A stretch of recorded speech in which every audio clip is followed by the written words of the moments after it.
Assalamualaikum dan selamat pagi murid-murid. Hari ini kita akan belajar unit 12 iaitu Adat Dijunjung Budaya Disanjung dengan tajuk Seni Benang Emas.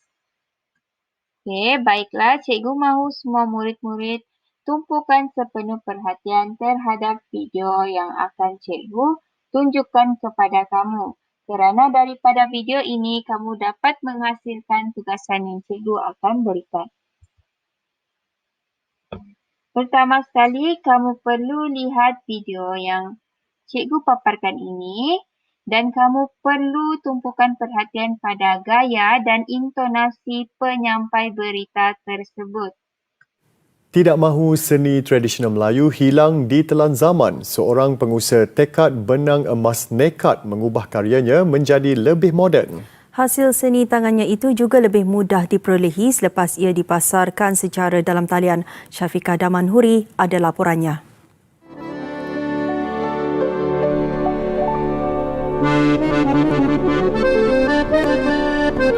Berguru dengan tokoh kraf negara 2018 pada tahun 80-an, Azizah Adam 60 tahun giat menghasilkan produk tekad benang emas. Zaman itu, kebanyakan titik peluhnya dicurah untuk menyiapkan set hiasan perkahwinan.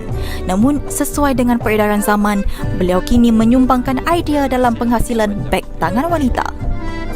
Kita nak semua orang kenal tekad kan, jadi semua orang boleh pakai. Jadi yang macam handbag tu memang sesuai lah kan, untuk orang boleh pakai lah. Karyanya itu mendapat sambutan hingga tidak menang tangan dengan motif paling digemari ramai seperti bunga kekwa, bunga asam batu dan bunga raya. Sepanjang tempoh 40 tahun pengalamannya, Azizah turut menerima tempahan daripada Raja Permaisuri Agong Tunku Azizah Aminah Maimunah Iskandariah. Customer yang paling hebat lah kan dalam sejarah saya mendekat ni ialah daripada Permaisuri Agong. Kita buat untuk set perkahwinan anak baginda dan juga barang-barang untuk tabalan. Mewarisi bakat itu anak beliau sebagai generasi kedua penekat benang emas. Sebab saya memang minat jiwa kita tu dengan tekad. So lagi satu, rasa sayanglah kalau kita generasi muda tak teruskan tekad ni kan. Di Perak, 5 kluster kraf tangan menjadi keutamaan, iaitu seramik, tekad emas, batik, pandai besi dan hasil rimba. Dalam tempoh 2 tahun hingga 2019, jualan sektor itu bernilai lebih 54 juta ringgit, melibatkan 293 usahawan. Ikraf Bazar ni kalau ikutkan adalah bertujuan menghimpunkan para usahawan kraf dan juga peminat-peminat kraf bagi tujuan pembelian di atas talian lah. Jadi yang ni pembeli boleh berhubung terus dengan semua usahawan kraf yang ni khususnya bukanlah setakat di Perak tapi secara amnya untuk keseluruhan Malaysia lah. Jika dahulu hasil seni ini hanya digunakan kerabat diraja dan orang kenamaan, namun kini ia dimodernkan menjadi beg tangan seperti ini. Perkara itu menjadikan hasil seni tradisional ini relevan dan kekal sepanjang zaman. Laporan Syafiqah Damanhuri, Kuala Kangsar, Perak.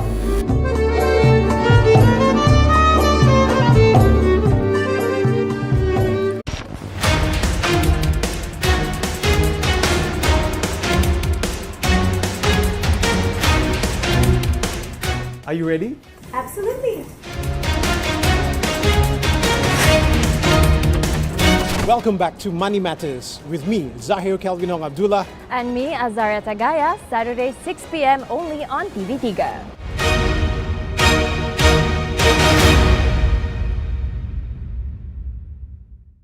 Kita pergi kepada aktiviti yang pertama iaitu pilih dan baca. Iaitu kamu perlu pilih salah satu kotak dan dalam kotak tersebut mempunyai ayat. Dan ayat tersebut kamu perlu bacakan dengan gaya dan intonasi seorang penyampai berita seperti video sebentar tadi. Ini merupakan ayat daripada kotak yang pertama, ayat daripada kotak yang kedua, ayat daripada kotak yang ketiga, ayat daripada kotak yang keempat, ayat yang terakhir. Kepada aktiviti yang seterusnya iaitu bacalah wahai anak.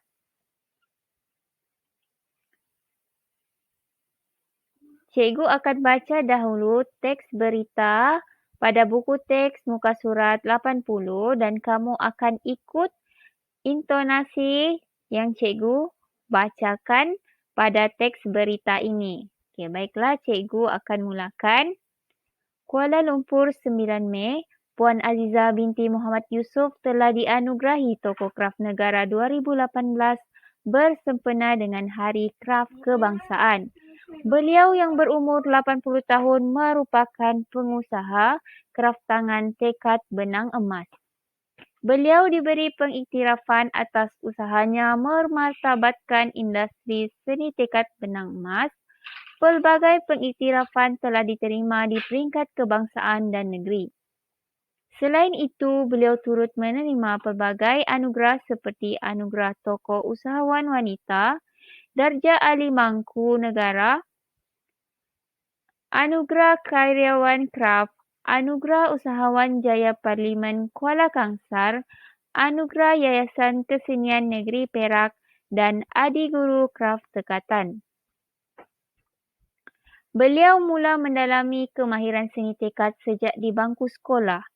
Seni tekad ini menjadi warisan turun-temurun daripada nenek dan ibunya. Selepas tamat persekolahan, beliau menumpukan sepenuh masa mempelajari kemahiran seni tekad.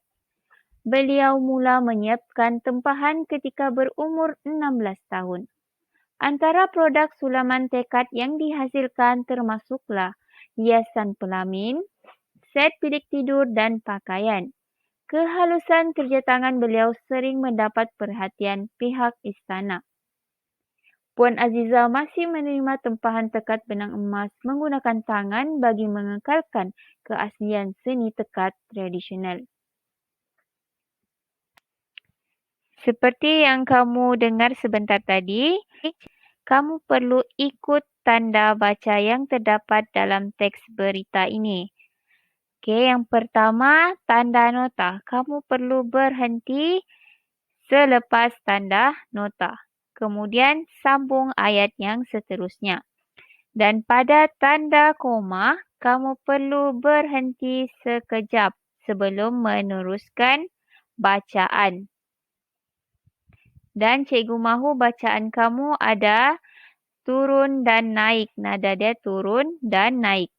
Intonasi seperti yang kamu lihat dalam video awal-awal tadi. Teks berita yang kamu baca sebentar tadi menceritakan seorang tokoh kraf negara iaitu Puan Aziza binti Muhammad Yusof dalam kraf tangan tekad benang emas.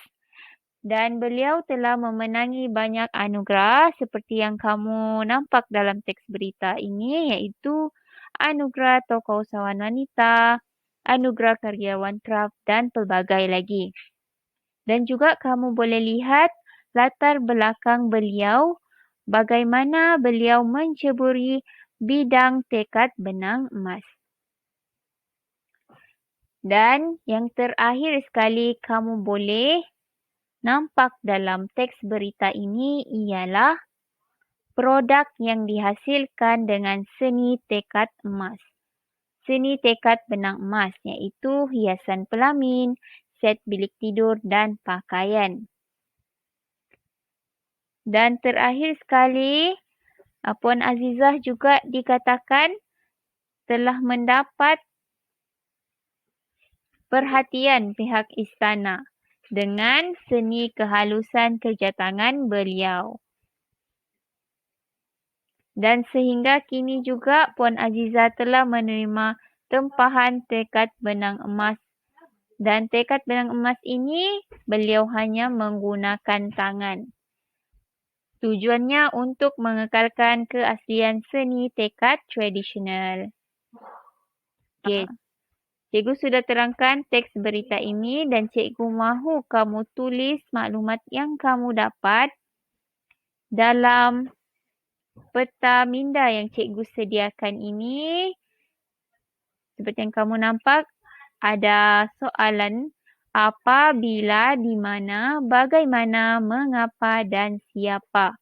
Dan dalam setiap soalan ini, kamu perlu isikan dengan isi yang sesuai berdasarkan teks berita yang cikgu terangkan sebentar tadi. Aktiviti yang terakhir iaitu siapa penyampai berita. Kamu perlu lakukan yang pertama ialah melihat video yang cikgu telah masukkan dalam video yang cikgu sediakan ini.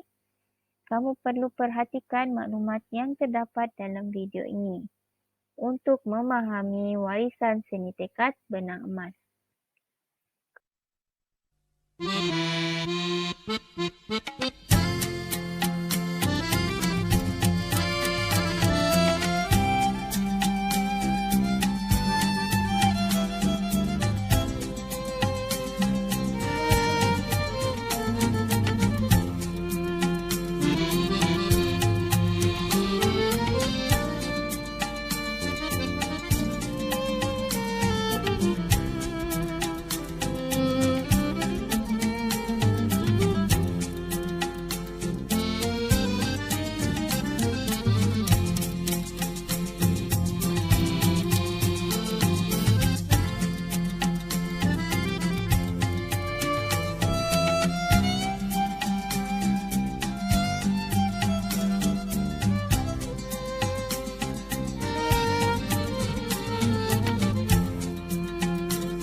Setelah itu, kita akan membaca teks berita yang cikgu telah sediakan ini. Cikgu mahu kamu baca dengan betul mengikut tanda baca yang sesuai, intonasi yang betul semasa membacakan teks berita ini. Dan pastikan semasa kamu baca, terdapat nada turun dan naik. Okey, setelah aktiviti ini berakhir, maksudnya dan pengajaran kita telah sampai ke penghujungnya. Tetapi sebelum tu, cikgu mahu berikan arahan tugasan pada hari ini. Yang pertama ialah rakamkan video kamu membaca berita pada buku teks muka surat 80 dengan tanda baca yang betul. Kamu ikut tanda baca yang betul. dan juga menggunakan intonasi yang sesuai sebagai penyampai berita. Dan cikgu mahu kamu tunjukkan gaya kamu menyampaikan berita. Dan yang kedua, kamu perlu muat naik video ke dalam platform media sosial yang kamu ada seperti Instagram, Facebook dan TikTok. Kamu perlu pilih salah satu sahaja media sosial untuk memuat naik video yang telah kamu rakam. Dan cikgu mahu setelah kamu muat naik, kamu bagi link untuk video yang telah kamu muat naik dalam platform media sosial kamu. Okey, di sini cikgu telah berikan tips ataupun kaedah untuk menjadikan bacaan kamu lebih baik. Yang pertama, kamu perlu menggunakan intonasi yang betul seperti yang cikgu cakap sebentar tadi. Kamu perlu gunakan intonasi seorang penyampai berita. Yang kedua, kamu perlu persembahkan bacaan kamu dengan gaya penyampai berita macam yang kamu tengok dalam video yang pertama. Dan yang dan kamu perlu bayangkan diri kamu sebagai penyampai berita. Okay, kamu perlu bayangkan situasi penyampai berita semasa membaca teks berita. Penyampai berita tidak membaca teks berita secara mendatar macam contoh, rakamkan video anda membaca berita. Dia akan baca dengan nada turun dan naiknya itu rakamkan video anda membaca berita. Seperti itu ada nada turun dan naik.